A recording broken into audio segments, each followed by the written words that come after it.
దసాల్త్ aviation అని చెప్పి ఒక వరల్డ్ ఫేమస్ కంపెనీ ఉందండి. ఇది యూరోప్లో, ఫ్రాన్స్లో ఉంటుంది. వీళ్ళ వద్ద మనము రఫేల్ విమానాలు కొన్నాం. సో మన అందరికీ తెలుసు 36 విమానాలు 59,000 కోట్లు పెట్టి మనం కొన్నాము. మొన్న ఆపరేషన్ సింధూర్లో కూడా ఈ రఫేల్ విమానాల పనితనాన్ని మనం పరీక్షించాం. సో ఆ టైంలో చూడండి, గాయన్ అనబడే ఒక టెక్నాలజీ. సో ఇది రఫేల్ విమానాల్లో చాలా చాలా అద్భుతంగా పనిచేసే ఒక చిప్ టెక్నాలజీ, సెమీ కండక్టర్ అంటారు. మీకు ఒక అమెరికా, రష్యా, చైనా, ఫ్రాన్స్ ఇలాంటి దేశాల వద్ద మాత్రమే ఈ గాయన్ అనబడే టెక్నాలజీ ఉంది. సో మనము ఆఫర్ చేసాం. మా తేజస్ విమానాలు ఉన్నాయి కదండి, ఈ రేడార్ సిస్టమ్స్ అనండి, అలాగే అందులో వాడే మిజైల్స్, మళ్ళీ మీకు ఎలక్ట్రానిక్ వార్ఫేర్. సో ఇందులో మాకు ఈ గాయన్ టెక్నాలజీ కావాలి, మీరు మాకు ప్రొవైడ్ చెయ్యండి అని మనం అడిగాం. దసాల్త్ ఏవియేషన్ సంస్థను అడిగాం. వాళ్ళు నో అని అన్నారు. ఈ టెక్నాలజీ ట్రాన్స్ఫర్లో ఇంత కీలకమైన, మీకు హైలీ టెక్నికల్ కదా, మీకు క్రిటికల్ కాంపోనెంట్ అది. సో ఆ టెక్నాలజీని మేము మీకు ట్రాన్స్ఫర్ చెయ్యలేమండి. వాటికి సంబంధించిన కాంపోనెంట్స్, పరికరాలు అవి మీకు మేము ఇవ్వగలము అని చెప్పి వాళ్ళు చెప్పారు. సో దాంతో మనం ఆలోచనలో పడ్డాం. ఒక పెద్ద మీటింగ్, డిఫెన్స్ రంగానికి సంబంధించిన మీటింగ్. డిఆర్డిఓ శాస్త్రవేత్తలు అందరూ వచ్చి కూర్చున్నారు. ఒకే ఒక ప్రశ్న, ఈ గాయన్ అనబడే టెక్నాలజీని మనము రెడీ చెయ్యలేమా? ఎలా కుదురుతుందండి? మీకు అదొక సెమీ కండక్టర్ చిప్ టెక్నాలజీ, దాని యొక్క పనితనము అనేది మీకు ముందు, ఇది గాయన్ అంటే ఏంటి అంటే ఒక రేడార్ అంటారు. ఆ రేడార్లో మీకు ఇమేజ్ క్వాలిటీ అని ఒకటి ఉంటుంది. అలాగే మీకు ఆ రిసీవర్స్, ఫ్రీక్వెన్సీస్ ఇవన్నీ ఉంటాయి కదా. మీకు ఈ చిప్ను అమర్చారు అనుకోండి, సిలికాన్ చిప్, మీకు ఇది ఎంత వేగవంతంగా పనిచేస్తుంది అంటే ప్రపంచంలో మీకు ఇంత ఫాస్ట్గా పనిచేసే చిప్ అనేది ఉండదు. కాబట్టి ఇది మీకు రఫేల్ అనండి, రేడార్స్ అనండి, మిజైల్స్లో చాలా క్రిటికల్. ఇది మనకు ఉండాలి, ఖచ్చితంగా మన వద్ద ఉండాలి. సో మన దగ్గర లేదు, అడిగాం. సో డిఆర్డిఓ శాస్త్రవేత్తలు ఒక్కసారి ఆలోచించారు. మనము మిజైల్ టెక్నాలజీలో అగ్రగామి దేశం, అలాంటిది మన వద్ద ఇట్లాంటి పరిజ్ఞానము లేకపోవడం ఏమిటి? మాకు ఒక 1 year టైం ఇవ్వండి, మేము ట్రై చేస్తాం. చూడండి, ఒప్పుకోలే. 2023లో ఈ మీటింగ్ జరిగిందండి, మాకు కొంత టైం ఇవ్వండి అని అన్నారు. సో జనవరి 25 మీకు ఒక అతిపెద్ద ప్రకటన డిఆర్డిఓ శాస్త్రవేత్తల వైపు నుంచి, గాయన్ అనబడే టెక్నాలజీని మేము క్రాక్ చేయగలిగాము. అంటే మేక్ ఇన్ ఇండియా. మన మీద సరదాగా చెప్పుకున్నాము. ఇవాళ ప్రపంచములో ఎలైట్ గ్రూప్, మా దగ్గర మాత్రమే ఇలాంటి టెక్నాలజీ ఉందని చెప్పి చెప్పుకునే దేశాలు, ఒక్కసారి వాళ్ళకేమో అర్థం కాలేదు. డిఫెన్స్ రంగానికి సంబంధించిన మ్యాగజైన్స్ చదువుతూ డిఆర్డిఓ సైంటిస్టులు ఇలాంటి ఒక అద్భుతాన్ని సృష్టించారు అన్నప్పుడు వాళ్ళు బిత్తరపోయారు. మేక్ ఇన్ ఇండియా అండి, మన దేశంలోనే, ఎవరి ప్రభావము లేదు, ఎవరి వద్ద మనం ఎటువంటి హెల్ప్ తీసుకోలేదు, మనమే తయారు చేసి చూపించాం. ఎక్కడ? సాలిడ్ స్టేట్ ఫిజిక్స్ లెబారెటరీ అంటారు ఢిల్లీలో. అలాగే హైదరాబాద్లో గాలియం ఆర్సెనైడ్ ఎనేబలింగ్ టెక్నాలజీ సెంటర్ అంటారండి, హైదరాబాద్లో ఉంది. సో వీళ్ళు, ఈ శాస్త్రవేత్తలు, వీళ్ళు ఇద్దరూ కలిసి ఇంత ఒక అద్భుతాన్ని వీళ్ళు సృష్టించగలిగారు. సో ఇప్పుడు దసాల్త్ ఏవియేషన్ వాళ్ళకి ఏం అర్థం కాలేదు. ఏదో ఒక రకంగా మనల్ని బ్లాక్మెయిల్ చేయొచ్చు. ఇప్పుడు మనం ఎందుకండి F-35 విమానాలు కొనలేదు, టెక్నాలజీ ట్రాన్స్ఫర్ లేదు. ఇప్పుడు ఈ రఫేల్ వాళ్ళు ఏమంటున్నారు, మీ భారత్లోనే వచ్చి ఒక యూనిట్ పెట్టుకొని మీరు తయారు చే, టాటా వాళ్ళతో కలిసి, టాటా అడ్వాన్స్డ్ సిస్టమ్స్తో కలిసి రఫేల్ విమానాలు 4.5 జనరేషన్ విమానాలను భారత్లోనే తయారు చేస్తాము. ఏముంది, ఈ సాఫ్రాన్ ఇంజిన్ అనేది మనకు దొరకదు. సో కాబట్టి మనము ఇంజిన్ టెక్నాలజీలోకి వెళ్ళాలి అన్నప్పుడు అక్కడ కూడా పరిశోధన జరుగుతున్నాయి. కానీ ఇలాంటి క్రిటికల్ కాంపోనెంట్స్, వీటిని మనకు మనమే తయారు చేయగలిగేమో అనుకోండి.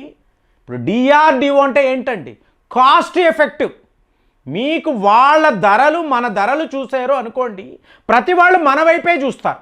క్వాలిటీ విషయంలో ఎవరికి డౌట్ ఉండదు. మనమేం చైనా ప్రోడక్ట్లు తయారు చేయం.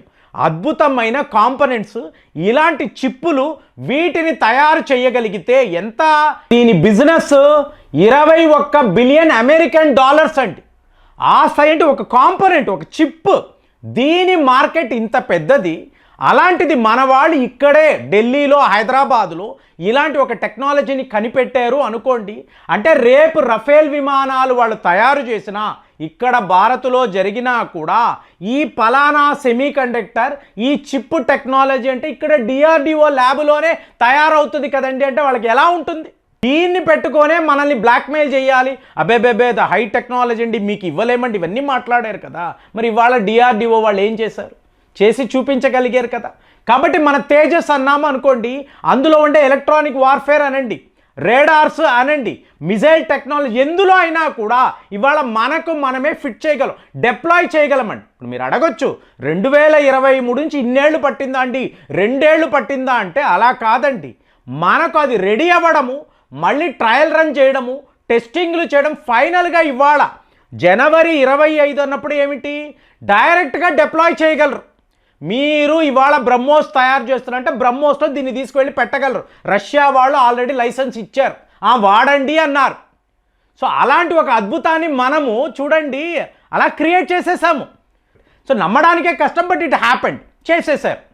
సో చెయ్యడముతో ఇప్పుడు ప్రపంచములో మీకు ఒక రష్యా అనండి, మీకు అలాగే యూరోప్ యూనియన్, మనకు ఫ్రీ ట్రేడ్ అగ్రిమెంట్ అయ్యింది, అక్కడ విమానాలు తయారవుతాయి కదా, మిజైళ్ళు తయారవుతాయి కదా. మన వద్ద కొనుక్కునే సిచ్యువేషన్, మనం వెళ్ళి అడిగాం, అయ్యా బాబు మాకు వచ్చే టెక్నాలజీ ఇవ్వండి, ఇస్తే బాగుంటుంది, మా తేజస్లో మేము ఫిట్ చేసుకుంటాము, ఎన్నో మిజైళ్ళ మీద పృథ్వీ అంటున్నాము, అగ్ని అంటున్నాము, వీటిలో మేము ఫిట్ చేస్తాం అంటే ఏంటి, మీకు ఫాస్టర్ డేటా, ఫాస్టర్ ఫ్రీక్వెన్సీస్, మీకు పవర్ అనేది ఎక్కువ ఉంటుందండి. ఇది మీకు డిస్ట్రాయ్ అవ్వడం కూడా కష్టము, అంత పవర్ఫుల్గా ఉండే చిప్. దీనిని మనం అందరి దగ్గర అడిగాము. ఫైనల్గా ఏమిటి, హనుమంతుడిలాగా మన శక్తి మనకే తెలియదు. ఫైనల్గా డిఆర్డిఓ వాళ్ళు ఎస్ మేము చేస్తాము అన్నారు, చేసి చూపించేశారు. సో ఇప్పుడు 21 బిలియన్ అన్నప్పుడు ఎంతమంది, ఇప్పుడు అమెరికా అన్నప్పుడు చాలా కాస్ట్లీగా ఉంటుంది, రష్యా వాళ్ళేమో శత్రు దేశము, యూరోప్ యూనియన్లో ఫ్రాన్స్ వాళ్ళు మాత్రమే వీటిని తయారు చేస్తున్నారు. వాళ్ళకున్న అడ్వాంటేజ్ ఇదే కదండి. ఇప్పుడు రఫేల్ విమానాలు, మీకు దసాల్ట్ ఏవియేషన్ అన్నప్పుడు ఏంటి, టాప్ మోస్ట్ యూరోపియన్ టెక్నీషియన్స్ అందరూ వస్తారు, ఇంజనీర్లు వస్తారు, వాళ్ళందరూ కలిసిగట్టుగా ఒక టెక్నాలజీని డెవలప్ చేస్తారు. కానీ ఇక్కడ ఏమైంది, మనకు మనమే ప్రతి దాంట్లోనూ ఎన్నో పరిశోధనలు, ఎన్నో కష్టాలు, మీకు టైంకి ఫండింగ్ ఉండదు. అలాంటప్పుడు మీకు ఇవ్వబడిన ఇంత గొప్ప అవకాశాన్ని మన డిఆర్డిఓ శాస్త్రవేత్తలు చేయడము కాదు, పరిశోధనలు కాదు, చేసి చూపించి డిప్లాయ్ చేసుకోండి. మీరు మిజైల్ అనండి, విమానాలు అనండి, డిప్లాయ్ చేసుకోండి. 100% ఇది పర్ఫెక్ట్గా వర్క్ అవుతుంది. రేపు వీటిని మీరు ఎక్స్పోర్ట్స్ చేసుకోండి. ఆ 20 బిలియన్ అమెరికన్ డాలర్స్ వ్యాపారము కూడా మనమే చేసుకునేలాంటి ఏర్పాట్లు చెయ్యండి అంటే ఇది ఎట్లాంటి వార్త అండి? ఫ్రాన్స్ వాడికైతే దిమ్మ తిరిగిపోయింది, అర్థం కాలేదు. దసాల్ట్ ఏవియేషన్ వాళ్ళకి ఏంటి మీరే కనిపెట్టేశారా, మీరే చేసేసారా బాబోయ్, ఇది ఏంటి మీరు అంటే ఇవాళ అలాగే ఉందండి. మనకు అవకాశాలు అలాగే ఉన్నాయి, మన రెవెన్యూస్ అలాగే ఉన్నాయి, టెక్నాలజీలో కూడా మన మ్యాన్ పవర్, మన శాస్త్రవేత్తలు అద్భుతాలు సృష్టిస్తున్నారు. మరి ఇదంతా ఎలా జరుగుతుందో ఒక మ్యాజిక్ లాగా, మిరాకిల్ లాగా కనిపిస్తుంది, కానీ ఇట్ ఈస్ లిటరలీ హ్యాపెనింగ్ అండి. సో ఇవాళ గాయన్ టెక్నాలజీ, గాయన్ అంటే ఏంటో చూడండి, ఫుల్ ఫామ్ చదవండి, మీకు ఇది ఒక అద్భుతం అండి. మన వాళ్ళైతే చేసి చూపించేశారు, వరల్డ్ అంతా కూడా ఒక షాక్లో ఉంది. మరి ఇలాంటి వార్త విన్నప్పుడు ఎలా ఉంటుంది? నాకైతే చాలా అసలు అర్థమే కాలేదు, ఇలా ఎలా, ఎందుకంటే చిప్ టెక్నాలజీ అనేది చాలా క్రిటికల్ కదండి. మరి ఇంత బాగా ఎలా చేశారో ఆశ్చర్యం వేసింది. మరి మీకు కూడా అలాగే అనిపిస్తుందా? కామెంట్స్లో రాయండి. మళ్ళీ వచ్చే వీడియోలో కలుద్దాం. జై హింద్.